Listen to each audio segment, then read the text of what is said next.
क्या आप भी कभी-कभी घर की किच-किच और दुनिया के तनाव से परेशान होकर कहते हैं कि सब छोड़-छाड़ कर बाबा बन जाऊँगा?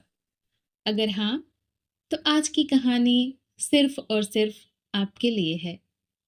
आज हम सुनाने जा रहे हैं हिंदी साहित्य के सम्राट मुंशी प्रेमचंद की लिखी एक बेमिसाल हास्य व्यंग्य कहानी गुरुमंत्र। कहानी है पंडित चिंतामणि जी की, जो अपनी पत्नी के तानों से तंग आकर घर छोड़ देते हैं और महात्मा बनने निकल पड़ते हैं। पर महात्मा बनना इतना आसान थोड़े ही है। उसके लिए भी चाहिए एक जबरदस्त शॉर्टकट ट्रिक। और यह ट्रिक उन्हें सिखाते हैं उनके परम ज्ञानी मित्र पंडित मोटेराम शास्त्री।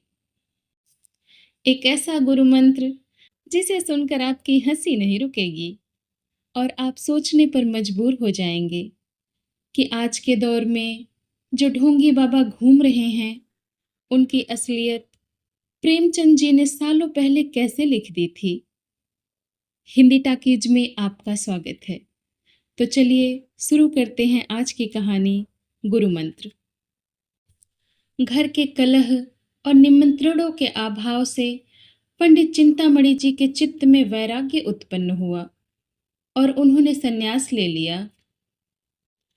तब उनके परम मित्र पंडित मोटेराम शास्त्री जी ने उपदेश दिया, मित्र, हमारा अच्छे अच्छे साधु महात्माओं से सत्संग रहा है।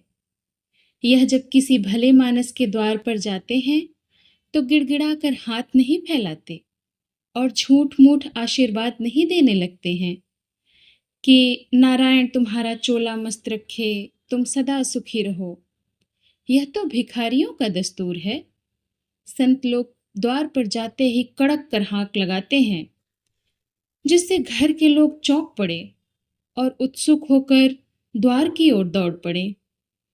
मुझे दो चार वाणियां मालूम हैं, तुम्हें जो पसंद आए उसे ग्रहण कर लो।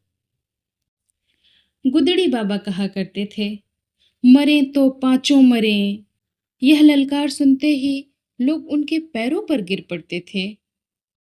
सिद्ध बाबा की हाँक बहुत उत्तम थी। वो कहते थे, खाओ पियो चैन करो पहनो गहना, पर बाबा जी के सोटे से डरते रहना। नंगा बाबा कहा करते थे, दे तो दे, नहीं दिला दे, खिला दे पिला दे सुला दे। यह समझ लो मित्र कि तुम्हारा आदर सत्कार बहुत कुछ तुम्हारी हाँक के ऊपर है। और क्या कहूँ, इस बात को भूलना मत, हम और तुम बहुत दिनों साथ रहे, सैकड़ों भोज साथ में खाए। जिस न्योते में हम और तुम दोनों पहुँचते थे तो लाग डांट से एक दो पत्तल और उड़ा ले जाते थे। मित्र, तुम्हारे बिना अब मेरा रंग न जमेगा। ईश्वर तुम्हें सदा सुगंधित वस्तु दिखाए। चिंतामणि को इन वाणियों में से एक भी पसंद न आई। बोले, मेरे लिए कोई और वाणी सोचो। मोटेराम बोले, अच्छा मित्र, यह वाणी कैसी रहेगी? न दोगे तो हम चढ़ बैठेंगे। चिंतामणि बोले, हाँ, यह मुझे पसंद है। तुम्हारी आज्ञा हो तो इसमें कुछ काट छाट करो। मोटेराम बोले, हाँ हाँ, बिल्कुल करो। चिंतामणि बोले, अच्छा, तो इसे इस भांति रखो, ना देगा तो हम चढ़ बैठेंगे। मोटेराम उछल कर बोले, नारायण जानता है, यह वाणी अपने रंग में निराली है। भक्त ने तुम्हारी बुद्धि चमका दी है, मानना पड़ेगा। भला एक बार ललकार कर कहो तो देखे कैसे कहते हो। चिंतामणि ने दोनों कान उंगलियों से बंद कर लिए और अपनी पूरी शक्ति से चिल्लाकर बोले, ना देगा तो चढ़ बैठूंगा।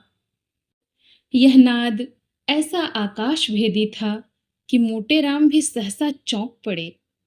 चमगादड़ घबरा कर वृक्षों से उड़ गए और कुत्ते भौंकने लगे। मोटेराम बोले, मित्र, तुम्हारी वाणी सुनकर तो मेरा कलेजा काँप उठा। ऐसी ललकार कहीं सुनने में न आई। तुम सिंह की भांति गरजते हो। वाणी तो निश्चित हो गई। अब कुछ दूसरी बातें बताता हूँ, कान देकर सुनो। साधुओं की भाषा हमारी बोलचाल से अलग होती है। हम किसी को आप कहते हैं, किसी को तुम। साधु लोग छोटे बड़े, अमीर गरीब, बूढ़े जवान सबको तू कहकर पुकारते हैं। देखो मित्र, माई और बाबा का सदैव उचित व्यवहार करते रहना। यह भी याद रखो कि सादी हिंदी कभी मत बोलना, नहीं तो मर्म खुल जाएगा। देखो मित्र, हमेशा टेढ़ी हिंदी बोलना। यह कहना कि माई मुझको कुछ खिला दे, साधुजनों की भाषा में ठीक नहीं है। पक्का साधु इसी बात को यूं कहेगा, माई मेरे को भोजन करा दे, तेरे को बड़ा धर्म होगा। चिंतामणि बोले, मित्र, हम तेरे को कहाँ तक जस गावें। तेरे ने मेरे साथ बड़ा उपकार किया है। यूं उपदेश देकर मोटे राम विदा हुए। चिंतामणि जी आगे बढ़े तो क्या देखते हैं कि एक गांजे भांग की दुकान के सामने कई जटाधारी महात्मा बैठे हुए गांजे के दम लगा रहे हैं। चिंतामणि को देखकर एक महात्मा ने अपनी जयकार सुनाई, चल चल जल्दी लेके चल, नहीं तो अभी करता हूं बेकल। एक दूसरे साधु ने कड़क कर कहा, और अररधम, आए पहुंचे हम, अब क्या है गम।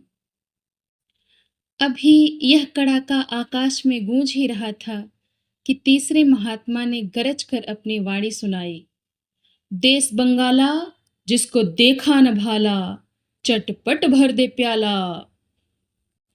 चिंतामणि से अब न रहा गया। उन्होंने भी कड़क कर कहा, ना देगा तो चढ़ बैठूंगा।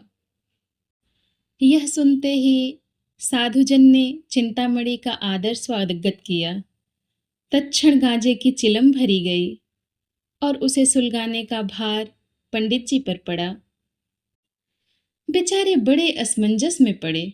सोचा, अगर चिलम नहीं लेता तो अभी सारी कलई खुल जाएगी। विवश होकर चिलम ले ली, किंतु जिसने कभी गांजा न पिया हो वह बहुत चेष्टा करने पर भी दम नहीं लगा सकता। उन्होंने आंखें बंद करके अपनी समझ में तो बड़े जोरों से दम लगाया। चिलम हाथ से छूटकर गिर पड़ी। आंखें निकल आई, मुंह से फिचकुर निकल आया, मगर ना तो मुंह से धुएं के बादल निकले और ना ही चिलम सुलगी।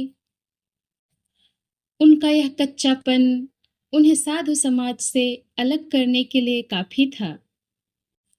2-3 साधु झल्ला कर आगे बढ़े और बड़ी निर्दयता से उनका हाथ पकड़कर उठा दिया। एक महात्मा ने कहा, तेरे को धिक्कार है। दूसरे महात्मा ने कहा, तेरे को लाज नहीं आती? साधु बना है, मूर्ख कहीं का। पंडित जी लज्जित होकर समीप के एक हलवाई की दुकान के सामने जाकर बैठे और साधु समाज ने खंजड़ी बजा बजा कर यह भजन गाना शुरू किया। माया है संसार संवरिया, माया है संसार, धर्म अधर्म सभी कुछ मिथ्या, धर्म अधर्म सभी कुछ मिथ्या, यही ज्ञान व्यवहार संवरिया, माया है संसार संवरिया, माया है संसार। अरे गांजे भंग को वर्जित करते हैं उन पर धिक्कार संवरिया, माया है संसार संवरिया, माया है संसार। ये थी आज की कहानी गुरु मंत्र। वीडियो को लाइक और चैनल को सब्सक्राइब कीजिए। कहानी सुनने के लिए आपका धन्यवाद।